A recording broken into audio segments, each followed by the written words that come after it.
did I get here? Hello.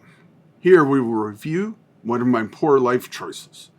That I could drive a car around the track in GT7 and have fun. It's a battle of wit and will between Polyphony, who has sold a gajillion copies of GT7, and an idiot who gave them $50. Let's see who wins. Race 4. The special event Ferrari 296 GTB One-Make at Yas Marina. Oh look, a car I'll never afford in real life. I'll drive it virtually while contemplating my life decisions and the fact that my actual car has more dust on it than miles this month.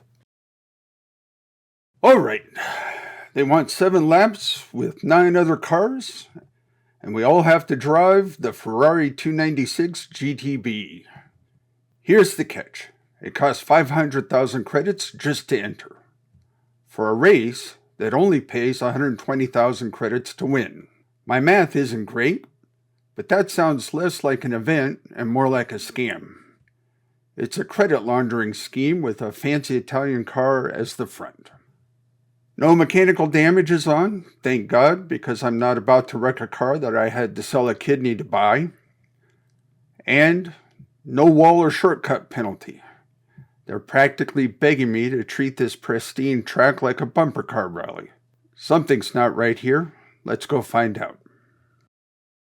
Forget the kidney. I'm buying this 296 GTB. I've cranked it to 700 pp and slapped on a front spoiler and diffuser to hopefully keep this Italian missile glued to the tarmac.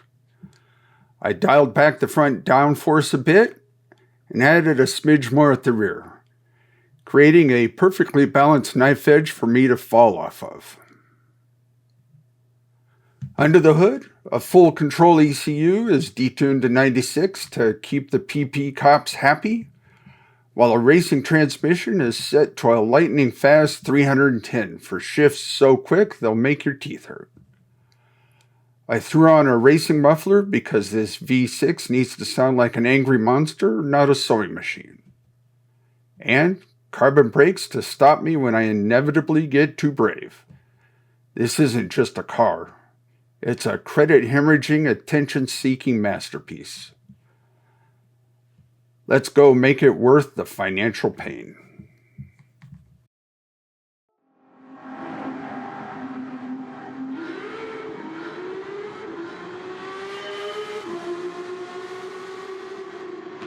This race wasn't a race. It was a demolition derby with a $500,000 entry fee.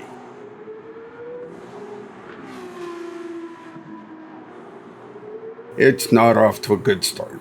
On the very first lap, I get tangled up with the slowest cart on the grid. He's holding me up like a Sunday driver, and I finally manage to squeeze past on the inside of the big sweeping U-turn. He sticks to my outside through the corner and gets pushed wide as we accelerate into the long straight towards the infamous spin-out chicane.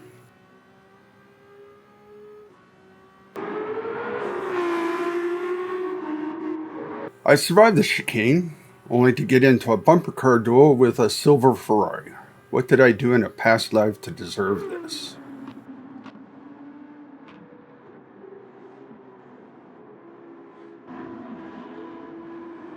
Then, a blue one holds me up through the marina section. The frustration is unbearable. And I'm into a violent oversteer, sawing at the wheel to catch it. We make contact as we exit the corner, trading paint. Finally, I'm past him. I'm not sure I'll survive this race. Good thing I always have another kidney.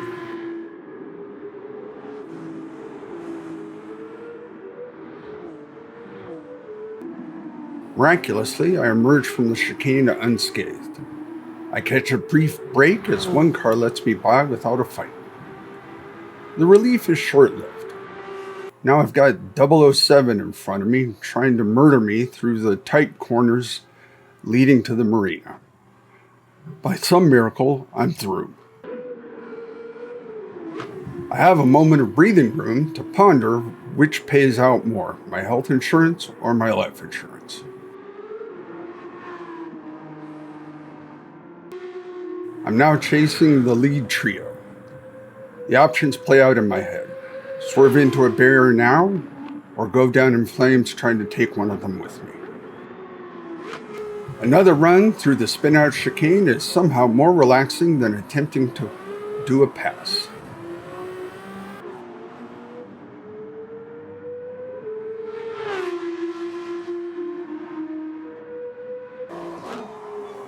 A leisurely drive through the marina lets me close the gap.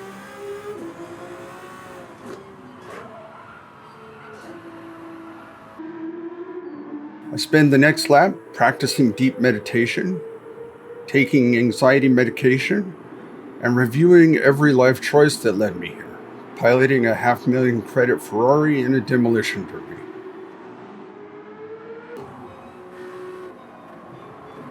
Entering turn 1, I'm on the leaders.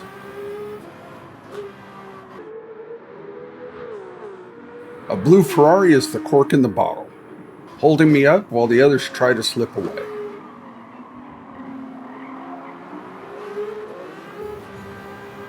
I get a huge run down the straight, pulling alongside him on the inside. In the chicane, he laughs, holds me wide on the exit, and pulls ahead. On the next corner, I return the favor, diving inside and holding him wide. He tries to turn in while I'm shoving him out. He slides, I'm past. 9 cars. I've used 7 lives. This is going to be close. Through the marina. I'm right on the 2 leaders.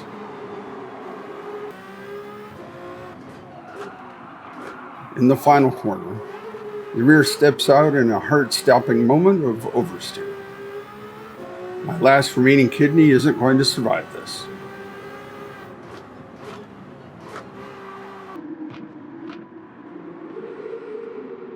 The second place car holds me up through the long sweeping bends.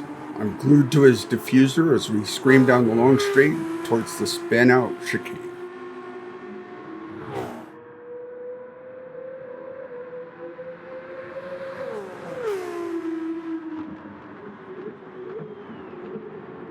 Somebody's going to die here. Anticlimactically, we all survived the chicane. Don't worry, there's plenty of time left to fix that. Down the next street, I go for the inside. He's not having it and swerves hard into me, sliding across the track millimeters from the wall. But now I have the inside line. I return the bump, I make it past, having only shaved a decade off my life. 1 life left, 1 lead car in front of me. In the first corner of the final lap, he has a brief slide. I'm right there. I close in and angle for the inside. We bump, he turns into me as we enter the corner. We lock door handles, metal screeching through the entire turn. Holding the inside line by a sheer will, I inch past as we exit.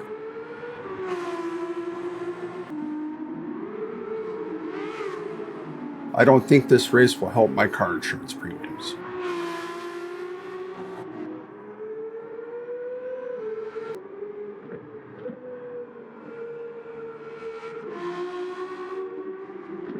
I race to the finish line, finally understanding how Goldilocks felt being chased by 3 very angry bears. And I cross the line. My 1 remaining kidney is mostly, sort of, intact. The results are in. My total time, 14 minutes, 11 seconds, which felt about as long as a geological epoch. I beat the lead hungry bear by a mere 2.3 seconds, a gap so small you couldn't slide a credit card between us. My best lap was 2:01 on lap 3, set during a brief moment of existential clarity between near-death experiences. First place. For this glorious kidney-endangering victory, I get 120,000 credits.